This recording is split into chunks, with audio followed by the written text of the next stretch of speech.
And this is the magazine. We all stand together, and we have a very special guest here, and a first-time guest of mine, and Mr. Neil Innes of the Rutles fame and other projects. Yes, and I mean, I have reached that certain age where it's almost impossible not to have done a lot.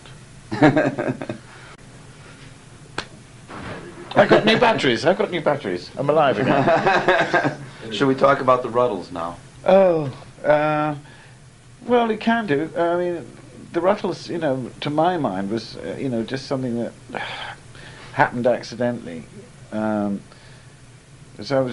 Eric asked me to do this television show with him called Rutland Weekend Television. And Rutland is the smallest county in England. And therefore, the thinking was, if it had a television station, it would be the smallest and it would have the least money. So everything it did would have to be on the cheap.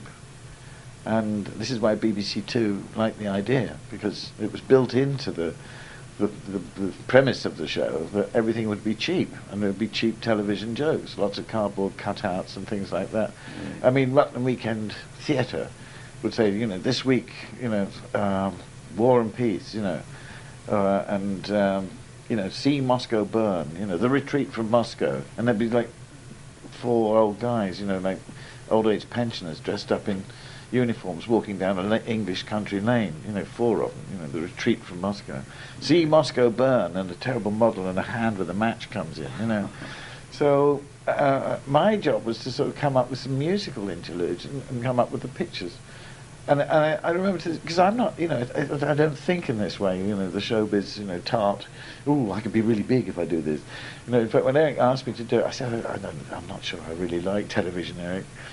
You know, and because my experiences were the Bonzos coming up every week, you know, to do something, and we hadn't really worked it out, and then the cameras were never where you wanted them. And to be fair, the Bonzos never did the same thing twice anyway. It was total anarchy. So I said, I wasn't really, you know, the cameras are never where you want them. And Eric said, you know, you can tell the cameras where to be. There's no one to argue with. I went, okay, you know, that's good. Yeah. You know, so it's like the art student in me and the musician in me sort of like started putting pictures together with what you could do with songs. And because of Rutland, you know, being cheap and cheerful, I thought, well, what's a cheap, funny gag, you know, and that visually. And it's like Dick Lester, he'd made a film called the Running, Jumping and Standing Still film for the Goons, the legendary Goon show on British radio. Monty Python, anybody, you know, my generation, we were kids when this came on. It influenced us completely. Anarchy, you know, surrealism, everything like that. So he directed that, and of course he was asked to direct A Hard Day's Night. And so that's where you see them all black and white running around, things like that, like Benny Hill exploited later. So I thought, there you go. There's, you know, there's an instantly recognisable thing with a very cheap thing to do, you know, to speed things up. So we thought, well, I'll do a parody of Hard Day's Night. And I had this song, and it was basically a list. I feel good, I feel bad, I feel happy, I feel sad, you know. What's known as a list song. And I think the middle 8 was interesting. That sort of elevated it a bit. But to put those two things together, and Eric said, oh, great, that would go with this idea I've got for a documentary maker who's so dull that the camera runs away from him. So we put those two things together in Rutland. And then it was around the time in New York when somebody was offering the Beatles $20 million or something, you know, if they get back together. And 77, I think it was. And Lorne Michaels' Saturday Night Live had been running this gag for a while, you know, getting the Beatles back together. And George had been on several times. And Lorne would stand there with a wad of dollars saying, all this can be yours, George. You know. And George is saying, what? All of this for me? Deliberately, he could act better than that, but he was doing it really fun. And Lorne would go, no, you have to share it with the others, you know. Maybe you don't have to tell Ringo, you know. This kind of gag was going on Saturday Night Live. And so 1, 2, 3, 4.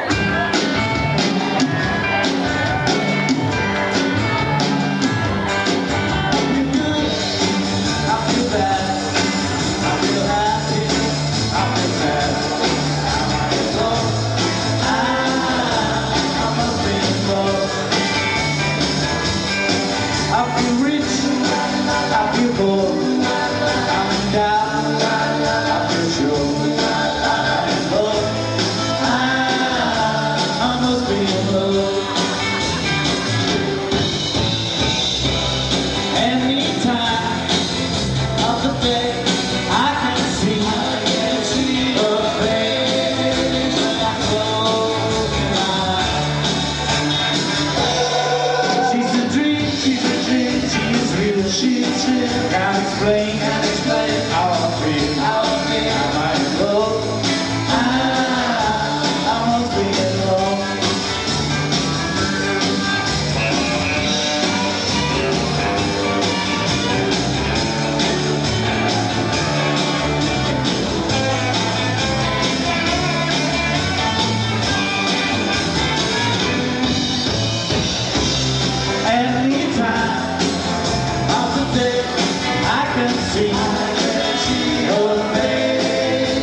saying, well, we got Eric Idle to host a show because he said he could get the Beatles back together again.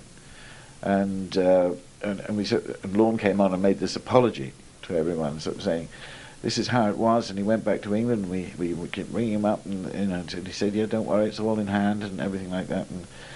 But anyway, we rang him up and he found, have you got the Beatles together? And he said, yeah, I've got the Beatles together. But it turned out to be a bad phone line, and he hadn't got the Beatles, he'd got the Rutles. So then they showed the clip of the Rutles, and then all the Saturday night viewers sort of really wanted to play that joke, and even sent Beatle albums in with Beatles crossed out and Rutles written on them. So then they all said, well, let's do the whole story, and that's how it formed, so overnight, and then George was really keen on doing it because of all the Beatles. He was the least show busy, and wanted to put the suit in the cupboard and move on. So I mean, you can blame George as much as anything for the Rutles.